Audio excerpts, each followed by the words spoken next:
accès dans les 10 heures. Donc dans le principe, moi je vais vous parler un petit peu du GPS, donc ce que je peux vous en dire. Je ne suis pas le spécialiste numéro 1 du GPS, mais bon. Donc je vais essayer de faire une première partie un peu brève, parce que je pense que ce qui vous intéresse tous, c'est surtout la PRS. Par le terme GPS, il est passé dans le langage courant, un peu comme le frigidaire ou la mobilette.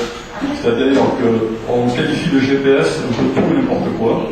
Il faut savoir que le GPS, c'est le système lui-même, composé de tous les satellites, les stations terrestres qui font le suivi et l'entretien des satellites. Et toute application qui est dérivée de ce système-là, on devrait parler de récepteur GPS d'abord, et ensuite de système utilisant le GPS. Je vais vous montrer un petit document, on l'avait trouvé avec Christian, qui explique globalement comment fonctionne le système GPS vu depuis le sol. Bon, j'ai dit qu'il y a des satellites qui tournent sur la Terre. Bon, par exemple, on prend cet exemple où on envoie à partir d'un point, on envoie 3. On verra que plus tard, c'est le minimum nécessaire pour avoir déjà une donnée de position qui soit, je dirais, à peu près fiable. Le principe, c'est que chacun des... donc, c'est expliqué ici. On voit 3 satellites. Donc, le décalage de temps à la réception par rapport au... Alors, les 3 satellites émettent tous à partir d'un top. Au niveau de chacun des satellites, il y a des horloges qui sont très précises, qui sont recalées de façon très précise, et tout ça est synchronisé au point de vue temps. Donc au top 0, les 3 satellites émettent des données de situation dans l'espace, et donc ces données-là sont reçues forcément au sol avec un décalage. Ce que fait le récepteur, c'est qu'il mesure la distance, enfin il mesure, pardon, l'écart de temps qui s'écoule entre la réception de T1, T2, T3. En fonction de ça, du fait de cette différence de temps dans la réception des signaux, le récepteur et donc le système de calcul qui est à l'intérieur détermine une position, enfin en fait c'est depuis ce point-là, on trace un arc de cercle, en gros, de réception de ce satellite-là, dans cet espace, celui-ci, et puis celui-là.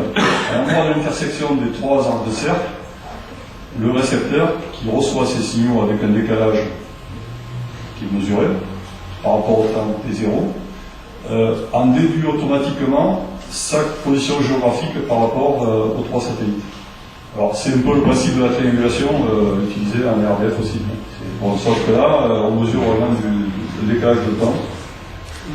Mais en finale, au niveau du sol, on se situe de cette façon-là. Là aussi, donc, vous voyez une partie haute fréquence qui est enfermée, une partie traitement avec une pile de sauvegarde pour les données.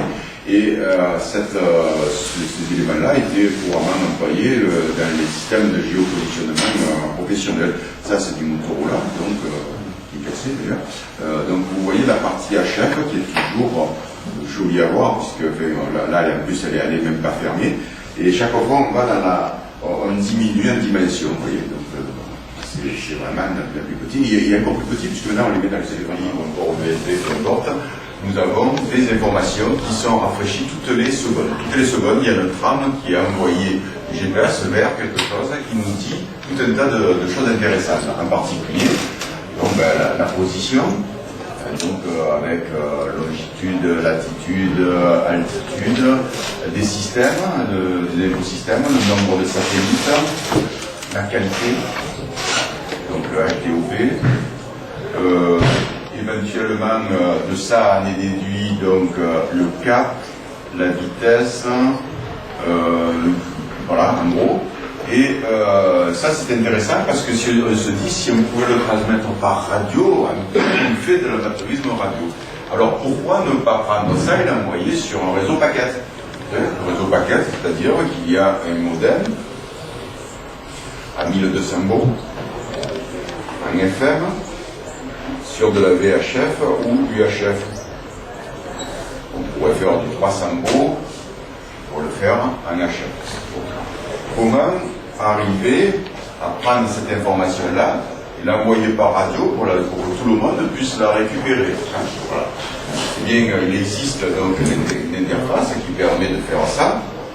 C'est soit une interface logicielle à partir d'un PC qui va prendre les données du GPS et l'envoyer sous forme de data.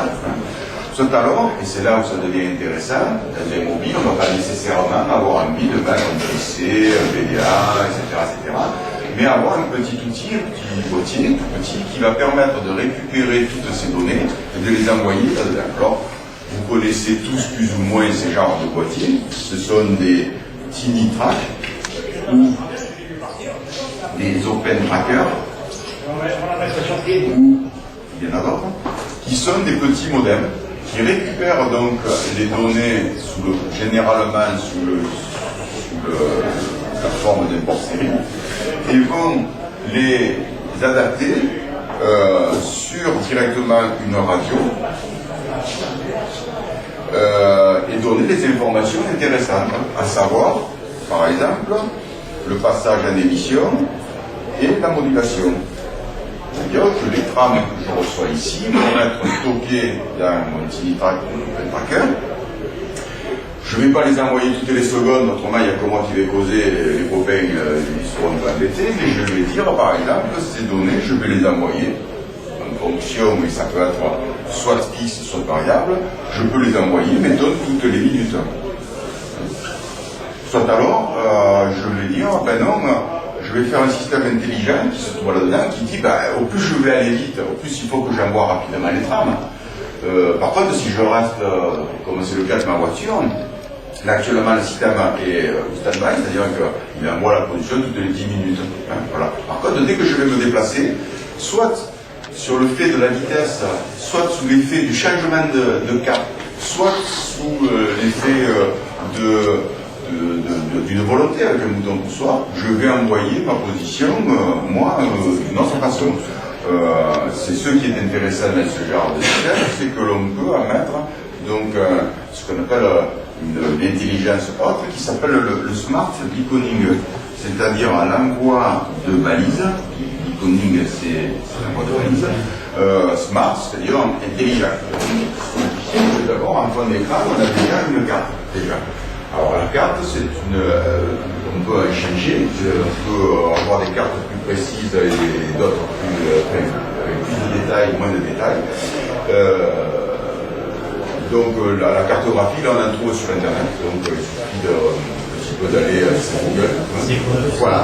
Alors en gros, le principe c'est quoi? Pour une fois de carte, il y a dans le logiciel, il y a un endroit, il y a une directory qui s'appelle MAP, M-A-P-S, c'est de l'anglais, c'est normal que ce soit en anglais, dans lequel on retrouve toutes les cartes, et ces cartes sont enregistrées sous deux formes. Il y a l'image que l'on voit à l'écran, et un petit fichier texte tout petit, sur lequel on a le repère en haut à gauche et en bas à droite, avec les coordonnées. Aux États-Unis, j'ai vu, j'avais importé, parce que moi, tu me l'enverras. Nicolas Bay, il n'a pas trouvé. J'avais prévu, moi. Ça m'est revenu. Le bébé de retourne avec quoi? Là, on doit venir, on le fait, d'accord.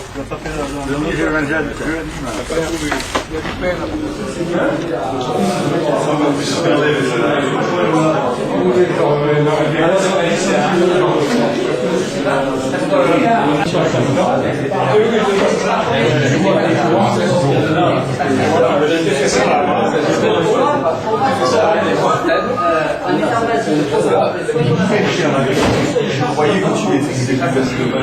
C'est pour ça qu'il a fait ça pour tout le monde, parce que c'est bidouillé avec tous les groupes. Alors,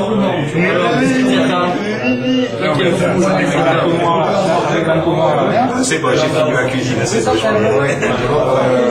Ah bon, non, parce que moi, c'était pas mon avis, il y a un variable Tiny-Track, le Tiny-Track. Le problème, c'est que Oui, parce que là, déjà, tout le CMS, on commence à arriver là. je crois qu'il faut en Il existe un CMS. On commence à me virer tout ce système de produits. Là, ça sort. Ça, s'il y a une boîte, il vaut mieux venir.